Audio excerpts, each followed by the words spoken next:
Hi friends, ಇವತ್ತು ನಾನು ಮಾವಿನಕಾಯಿ ಚಿತ್ರಾನ್ನ ಗೊಜ್ಜು ಹೆಂಗೆ ಮಾಡೋದು ತೋರಿಸ್ಕೊಡ್ತಾ ಇದ್ದೀನಿ.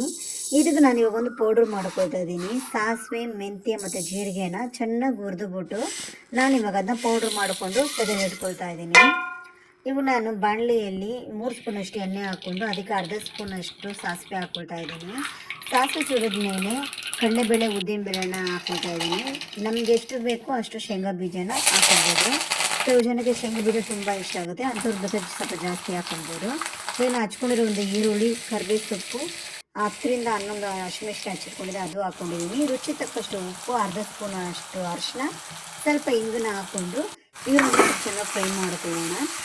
ಈರುಳ್ಳಿ ಸ್ವಲ್ಪ ಪಿಂಕ್ನಿಶ್ ಆದಮೇಲೆ ನಾನು ತುರಿದಿಟ್ಕೊಂಡಿರೋ ಮಾವಿನಕಾಯಿನ ಇವಾಗ ಹಾಕ್ಕೊಳ್ತಾ ಇದ್ದೀನಿ. ಮಾವಿನಕಾಯಿನೂ ಅಷ್ಟೇ ತುಂಬ ಫ್ರೈ ಮಾಡ್ಕೊಬೇಡಿ, ಯಾಕಂದರೆ ಫುಲ್ಲು ಸ್ಮ್ಯಾಶ್ ಆಗಿಬಿಡುತ್ತೆ. ಅದರಿಂದ ಸುಮ್ಮನೆ ಬಿಸಿ ಮಾಡ್ಕೊಂಡ್ರೆ ಸಾಕು. ಇದಕ್ಕೆ ನಾನಿವಾಗ ಅವಾಗ ನಿಮ್ಗೆ ತೋರಿಸಿದ ಪೌಡ್ರನ್ನ ಮಿಕ್ಸಿ ಮಾಡಿ ಇಟ್ಕೊಂಡಿದ್ದೀನಿ. ಇದು ನಾನೀಗ 1.5 ಸ್ಪೂನ್ ಹಾಕ್ಕೊಳ್ತಾ ಇದ್ದೀನಿ ಫ್ರೆಂಡ್ಸ್, ಅಷ್ಟೇ. ಇದು ಆ ಪೌಡ್ರ್ ಹಾಕಿದ ತಕ್ಷಣ ಗ್ಯಾಸ್ ಆಫ್ ಮಾಡ್ಕೊಂಬಿಡಿ. ಗ್ಯಾಸ್ ಆಫ್ ಮಾಡಿಕೊಂಡು ಇದಕ್ಕೆ ಅನ್ನ ಮಿಕ್ಸ್ ಮಾಡಿಕೊಂಡ್ರೆ ತುಂಬ ಚೆನ್ನಾಗಿರುತ್ತೆ. ನೀವು ಒಂದ್ಸರಿ ಮನೆಯಲ್ಲಿ ಟ್ರೈ ಮಾಡಿ ನೋಡಿ. ಖಾರ, ಉಪ್ಪು ಸ್ವಲ್ಪ ಮೇಲಿದ್ದರೆ ತುಂಬ ಚೆನ್ನಾಗಿರುತ್ತೆ. ನನ್ನ ವಿಡಿಯೋ ನಿಮ್ಗೆ ಇಷ್ಟ ಆಗಿದರೆ ಫಾಲೋ ಮಾಡಿ. Thank you, bye bye.